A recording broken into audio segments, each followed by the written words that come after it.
Hello friends and my dear students, welcome back to my channel Phoenix Physics. Today we are going to learn electric field due to uniformly charged spherical shell. Look at the diagram. Consider a uniformly charged spherical shell of radius capital R. Let P be the point at a distance R from the center of the sphere. Here this charge Q is uniformly distributed on the surface of the sphere. Same way, this is positively charged one. You know that positive charge means E acts radially outward like this. E points radially outward. This is our electric field direction. Here we are going to discuss three cases. First one, at a point P outside the shell. Here this point P is outside the shell. I am going to draw one Gaussian surface. See, here I have radius R. So this is R radius. Here I have point P. So you can draw Gaussian surface like this.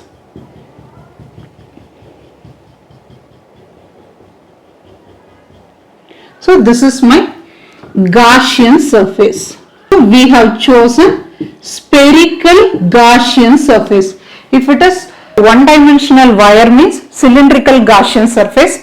If it is plane sheet means it has two dimensions. So we can choose either cuboid Gaussian surface or cylindrical Gaussian surface. Here we have spherical shell. So we can choose spherical Gaussian surface, but the condition is same. What is our condition? It is a closed surface. Then E, the direction of E points radially outward. This is our radius, no? So E points radially outward, and the magnitude of E is same at all the points on the Gaussian surface. So magnitude of E is same at all the points on the Gaussian surface. Now our aim is to find out electric field. For this we have to apply Gauss law. What is our Gauss law? Phi E is equal to closed integral E dot dA vector, that is equal to Q enclosed divided by epsilon naught. This is our Gauss law. Here these two are in the scalar product, so you can write E dA cos theta, that is equal to Q enclosed by epsilon naught. Here you take one small area element on the Gaussian surface. This is my A. Here you draw one normal, that is n vector. Now area becomes area vector dA vector. You know that all the points E directed radially outward, my E direction. This is n direction. The angle between n cap and E vector is 0 degree because both are parallel. So here theta is equal to 0 degree means cos 0 1. You can get surface integral E dA Q by epsilon naught. So here the magnitude of E is same. You take it outside. So E surface integral dA is equal to Q by epsilon naught. What is our dA? dA is nothing but surface area of the sphere. Surface area of the sphere means 4 pi r square. So E 4 pi r square, that is equal to Q by epsilon naught. So if you want to calculate E means Q by 4 pi epsilon naught r square. This is our electric field formula. From this equation we can conclude that the electric field at P is same as the charge Q concentrated at the center of the sphere. See, Consider a charge plus q at the center. This charge is enclosed by a sphere means how do you calculate electric field? Because electric field acts radially outward like this. So how do you calculate electric field? E is equal to q by 4 pi, because at center we have q charge, capital Q charge. So instead of small q I have put capital Q, 4 pi epsilon naught r square. So this formula and this formula both are same.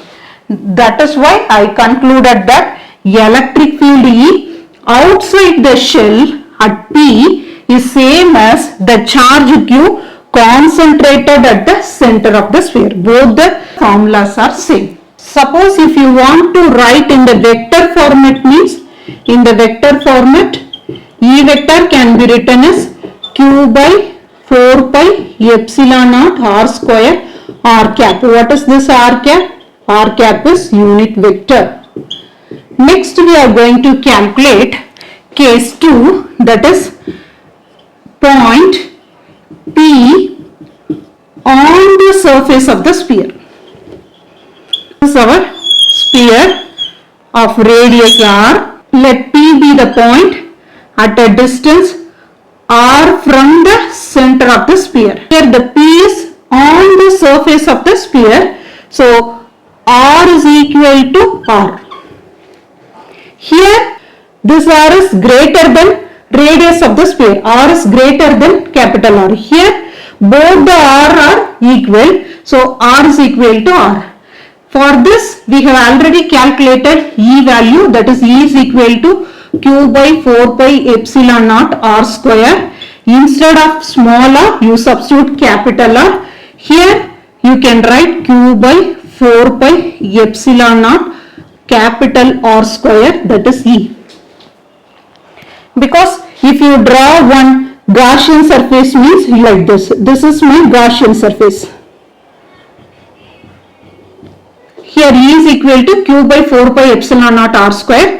In the vector format means E can be written as q by 4 pi epsilon naught r square r cap. Here also r cap is unit vector.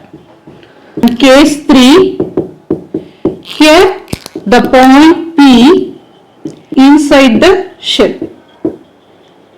See, this is my spherical shell of radius r. Consider a point P at a distance r inside the sphere. So this is r distance from the center. Here I have P. Now how do you draw the Gaussian surface? Like this. Here also spherical Gaussian surface only. So this is my Gaussian surface. Gaussian surface.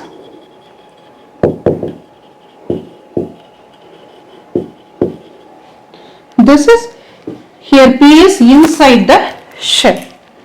Now apply Gauss law. What is our Gauss law? Phi E is equal to closed integral E vector dot dA vector, that is equal to q enclosed by epsilon naught. So what is this q enclosed? Enclosed means inside the charges inside the Gaussian surface. Here this is my Gaussian surface. Inside the surface I don't have charge because the outside shell has uniformly distributed charges, right? Outside the shell I have uniformly distributed plus q charge. Inside the Gaussian surface there is no charge. So q is 0. If q is 0 means E is 0. This is our third case. Simple only.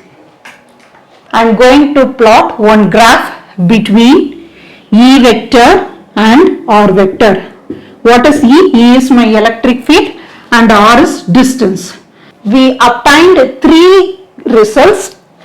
First one, R is greater than R. Greater than R means E value is q by 4 pi epsilon naught R square. R is equal to capital R means E value. R is less than capital R means E is equal to 0. This is outside the shell. This is on the shell. here inside the shell. This is our spherical shell. Look at the diagram here.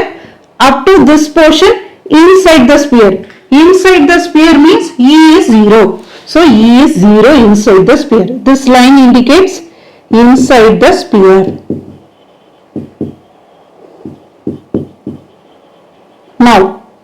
Now the P is here on the surface. On the surface means you can get the E value as E is equal to Q by 4 pi epsilon naught capital R square. This relation.